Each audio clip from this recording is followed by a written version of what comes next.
कि अगर असी फलाह पानी है तो नबी पाक सल्लल्लाहु अलैहि वसल्लम की हयात तैयबा की स्टडी कर लईए, ਉਹਦੇ 'ਤੇ ਅਮਲ ਕਰ ਲਈਏ।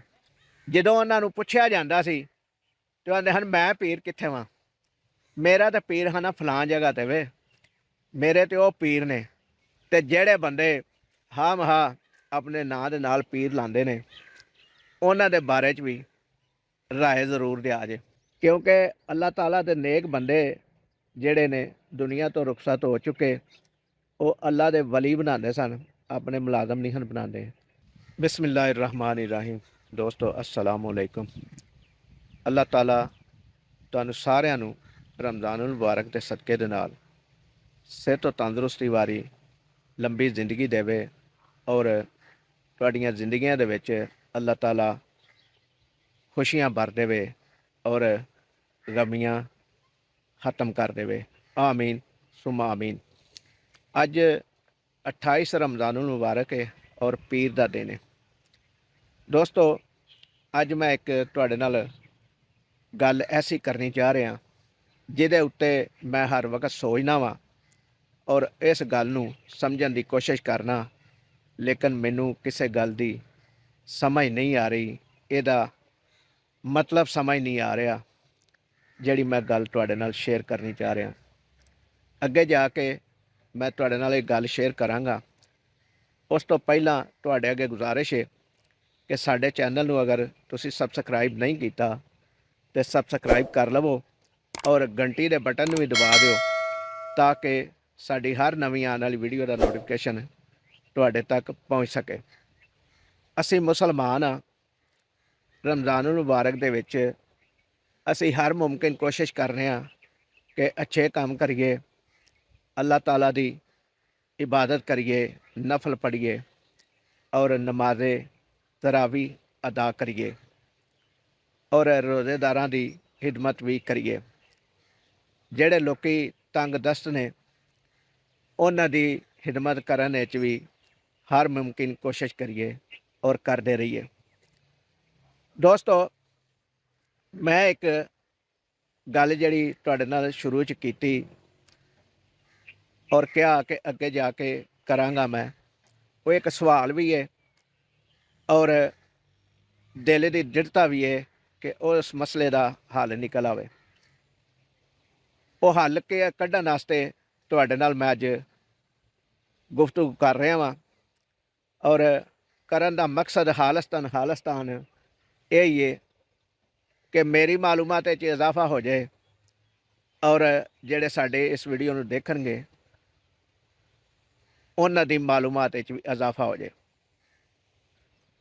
वो गल जिस तरह की भी है, उस तो पहला मैं थोड़ा जिहा तुहानूं अपना ज़हन दस दियां कि मैं जेड़े अल्लाह ताला दे नेक बरगजीदा बंदे ने, जेड़े वली होए ने, कुतब होए ने, कलंदर होए ने, उन्हां नूं सारिआं नूं मन्नण वाला बंदा वां और दिलों हो के मन्नण वाला।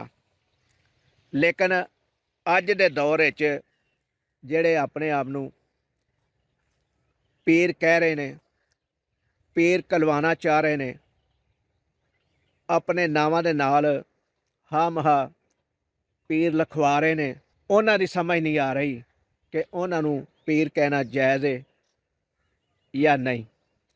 क्योंकि मैं समझना वां कि मैं अगर किसी नूं किसी दा मुरीद बना तो इस तरह दा हो जावां कि कोई मेरे पीर नूं गल ना करे मेरी वजह तो, जिस वजह तो मैं अजे तक कोई पीर फड़िया नहीं, किसी दा मुरीद बनया नहीं। चाहता मैं कईयां नूं आ, लेकिन ये सोच के कि शायद मेरे किरदार दे विच अजे कमी है और दूर हो जाए तो मैं ये सारा काम कर लवां। इस तो पहलू मैं सोचना कि नबी पाक सल्लल्लाहु अलैहि वसल्लम दा कलमा पढ़िया सी, उस कलमे दे उत्ते अमल कर लईए, उस कलमे नूं समझ लईए तो शायद फलाह पा जाएंगे। हर वक्त इस कशमकश दे विच हुन्ना कि क्या आया मैं दीन दे मुताबिक चल रहा कि नहीं चल रहा। रात नूं मैं एक इश्तिहार देखिया जिहदे उत्ते लिखिया सी पीर फलां फलां, और उस इश्तिहार दे उत्ते ਇੱਕ ਹੋਰ ਸ਼ਖਸੀਅਤ ਹੈ ਜਿਹੜੀ ਦੁਨੀਆ ਦੇ ਉੱਤੋਂ ਚਲੀ ਗਈ ਹੈ, ਉਹਨਾਂ ਦੇ ਨਾਂ ਦੇ ਨਾਲ ਵੀ ਪੀਰ ਲਿਖਿਆ, ਜਦਕਿ ਉਹਨਾਂ ਆਪਣੀ ਸਾਰੀ ਜ਼ਿੰਦਗੀ ਇਹ ਲਫ਼ਜ਼ ਆਪਣੇ ਨਾਂ ਨਾਲ ਨਹੀਂ ਲੱਗਣ ਦਿੱਤਾ। ਜਦੋਂ ਉਹਨਾਂ ਨੂੰ ਪੁੱਛਿਆ ਜਾਂਦਾ ਸੀ ਤੇ ਕਹਿੰਦੇ ਹਨ, ਮੈਂ ਪੀਰ ਕਿੱਥੇ ਵਾਂ, ਮੇਰਾ ਤਾਂ ਪੀਰ ਹੈ ਨਾ ਫਲਾਂ ਜਗ੍ਹਾ 'ਤੇ ਵੇ, ਮੇਰੇ ਤੇ ਉਹ ਪੀਰ ਨੇ, ਮੈਂ ਉਹਨਾਂ ਵਰਗਾ ਕਿਵੇਂ ਬਣ ਸਕਦਾ ਵਾਂ, ਮੇਰੇ ਕੋਲ ਤੇ ਇਸ ਤਰ੍ਹਾਂ ਦੇ ਅਜੇ ਅਮਲ ਹੀ ਨਹੀਂ। ਹਾਲਾਂਕਿ ਬੜੇ ਉਹ ਬਾਅਮਲ ਸਨ, ਬੜੇ ਬਾਹਲਾਕ ਸਨ, ਦਿਲ ਜੋੜਦੇ ਹਨ, ਦਿਲ ਤਰੋੜਦੇ ਨਹੀਂ ਸਨ। ਉਹਨਾਂ ਦਾ ਨਾਂ ਸੀ ਅਬੂ ਜ਼ਿਆ ਮੁਫਤੀ ਗੁਲਾਮ ਨਬੀ ਜਮਾਤੀ ਸਾਹਿਬ। ਮੇਰੇ ਵਾਲਦ ਸਾਹਿਬ ਦੇ ਬੜੇ ਅੱਛੇ ਦੋਸਤ ਸਨ, ਔਰ ਮੈਨੂੰ ਜਦੋਂ ਉਹਨਾਂ ਨਾਲ ਮੁਲਾਕਾਤ ਦਾ ਸ਼ਰਫ ਹੁੰਦਾ ਸੀ ਤੇ ਮੈਨੂੰ ਉਹ ਇਸ ਤਰ੍ਹਾਂ ਹੀ ਕਹਿ ਕੇ ਬੁਲਾਉਂਦੇ ਸਨ, ਉਹ ਮੇਰੇ ਯਾਰ ਦਾ ਪੁੱਤਰ ਆਇਆ, ਤੇ ਮੇਰੇ ਦਿਲ ਦੇ ਵਿੱਚ ਸਮਝ ਲਓ ਕਿ ਬੜੀ ਖੁਸ਼ੀ ਹੁੰਦੀ ਸੀ। ਔਰ ਉਹਨਾਂ ਦੇ ਮੂੰਹੋਂ ਮੈਂ ਅੱਜ ਤੱਕ ਪੀਰ ਦਾ ਲਫ਼ਜ਼ ਨਹੀਂ ਸੁਣਿਆ ਕਿ ਮੈਂ ਪੀਰ ਹਾਂ। ਦੋਸਤੋ, ਜਿਹੜੇ ਮੈਨੂੰ ਜਾਣਦੇ ਹੋ, ਮੇਰੇ ਸ਼ਹਿਰ ਨੂੰ ਜਾਣਦੇ ਹੋ, ਮੁਫਤੀ ਅਬੂ ਜ਼ਿਆ ਗੁਲਾਮ ਨਬੀ ਜਮਾਤੀ ਸਾਹਿਬ ਨੂੰ ਜਾਣਦੇ ਹੋ, ਉਹ ਜ਼ਰੂਰ ਜਾਣ ਗਏ ਹੋਵੋਗੇ ਕਿ ਮੈਂ ਗੱਲ ਸਹੀ ਕਰ ਰਿਹਾ ਜਾਂ ਗਲਤ ਕਰ ਰਿਹਾ। ਕਮੈਂਟ ਸੈਕਸ਼ਨ ਵਿੱਚ ਇਹ ਗੱਲ ਜ਼ਰੂਰ ਦੱਸਿਆ ਜੇ।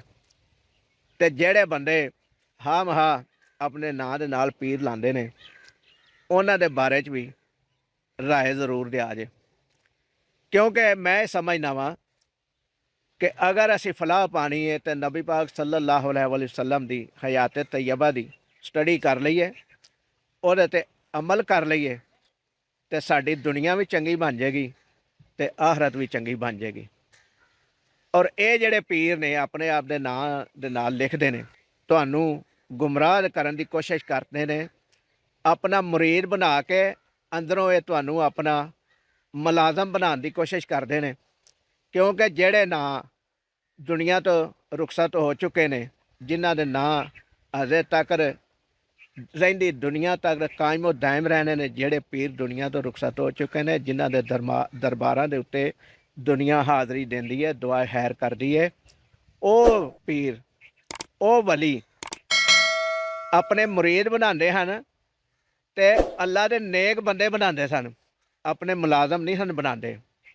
ਲੇਕਿਨ ਅੱਜ ਦੇ ਇਹ ਲੋਕ ਆਪਣੇ ਮੁਲਾਜ਼ਮ ਬਣਾਉਣ ਦੀ ਕੋਸ਼ਿਸ਼ ਕਰਦੇ ਨੇ। ਕਿਆ ਮੇਰੀ ਇਹ ਗੱਲ ਸਹੀ ਹੈ? ਅਗਰ ਗੱਲ ਸਹੀ ਲੱਗੇ ਤਾਂ ਕਮੈਂਟ ਸੈਕਸ਼ਨ ਵਿੱਚ ਫਿਰ ਇੱਕ ਵਾਰੀ ਮੈਂ ਕਹਿ ਰਿਹਾ ਤੁਹਾਨੂੰ ਕਿ ਕਮੈਂਟ ਸੈਕਸ਼ਨ ਵਿੱਚ ਕਮੈਂਟ ਲਾਜ਼ਮੀ ਕਰਿਆ ਜੇ, ਔਰ ਆਪਣੇ ਰਾਏ ਜ਼ਰੂਰ ਦੱਸਿਆ ਜੇ। ਮੁਮਕਿਨ ਹੈ, ਹੋ ਸਕਦਾ ਹੈ ਕਿ ਮੇਰਾ ਨਜ਼ਰੀਆ ਗਲਤ ਹੋਵੇ, ਲੇਕਿਨ ਤੁਹਾਡਾ ਅਗਰ ਨਜ਼ਰੀਆ ਅੱਛਾ ਹੋਵੇ ਤਾਂ ਮੈਨੂੰ ਉਹ ਦੱਸਿਆ ਜ਼ਰੂਰ, ਕਿਉਂਕਿ ਅੱਲਾਹ ਤਾਲਾ ਦੇ ਨੇਕ ਬੰਦੇ ਜਿਹੜੇ ਨੇ ਦੁਨੀਆ ਤੋਂ ਰੁਖਸਤ ਹੋ ਚੁੱਕੇ, ਉਹ ਅੱਲਾ ਦੇ ਵਲੀ ਬਣਾਉਂਦੇ ਸਨ, ਆਪਣੇ ਮੁਲਾਜ਼ਮ ਨਹੀਂ ਹਨ ਬਣਾਉਂਦੇ। ਸ਼ਰੀਅਤ ਦੱਸਦੇ ਹਨ, ਸ਼ਰੀਅਤ 'ਤੇ ਚੱਲਣ ਦੀ ਤਰਗੀਬ ਦਿੰਦੇ ਸਨ। ਔਰ ਅੱਜ ਕੱਲ੍ਹ ਜਿਹੜੇ ਹਾਂ ਮਹਾ ਆਪਣੇ ਨਾਂ ਦੇ ਨਾਲ ਪੀਰ ਦਾ ਲਫ਼ਜ਼ ਲਾਉਂਦੇ ਨੇ, ਉਹਨਾਂ ਦੀ ਕੋਸ਼ਿਸ਼ ਸਿਰਫ ਇੰਨੀ ਕੁ ਜੇ ਕਿ ਉਹ ਉਹਨਾਂ ਦੇ ਜਾ ਕੇ ਤੁਸੀਂ ਗਿੱਟੇ ਗੋਟੇ ਕੁੱਟੋ, ਉਹਨਾਂ ਦੀ ਚਾਕਰੀ ਕਰੋ, ਉਹਨਾਂ ਦੀ ਮੁਲਾਜ਼ਮਤ ਕਰੋ। ਉਹ ਤੁਹਾਨੂੰ ਦੀਨ ਨਹੀਂ ਦੱਸਣਗੇ, ਦੁਨੀਆਦਾਰੀ ਦੇ ਹਿਸਾਬ ਨਾਲ ਤੁਹਾਨੂੰ ਇਸਤੇਮਾਲ ਜ਼ਰੂਰ ਕਰਨਗੇ। ਅੱਜ ਲਈ ਇੰਨਾ ਹੀ, ਅਗਲੀ ਵੀਡੀਓ ਤੱਕ ਲਈ ਇਜਾਜ਼ਤ ਦਿਓ। ਜਿਉਂਦੇ ਰਹੋ, ਵਸਦੇ ਰਹੋ। ਵੀਡੀਓ ਨੂੰ ਲਾਈਕ ਕਰਿਆ ਜੇ, ਸ਼ੇਅਰ ਕਰਿਆ ਜੇ, ਤੇ ਚੈਨਲ ਨੂੰ ਸਬਸਕ੍ਰਾਈਬ ਕਰਿਆ ਜੇ, ਤੇ ਇੱਕ ਕਮੈਂਟ ਲਾਜ਼ਮੀ ਕਰਿਆ ਜੇ ਜਿਸ ਤਰ੍ਹਾਂ ਦਾ ਤੁਹਾਨੂੰ ਪਸੰਦ ਆਵੇ, ਤਾਂ ਕਿ ਹੋ ਸਕਦਾ ਤੁਹਾਡੇ ਕਮੈਂਟ ਦੇ ਵਿੱਚ ਮੇਰੇ ਵਾਸਤੇ ਵੀ ਕੋਈ ਰਹਿਨਮਾਈ ਹੋਵੇ। ਰੱਬ ਰਾਖਾ।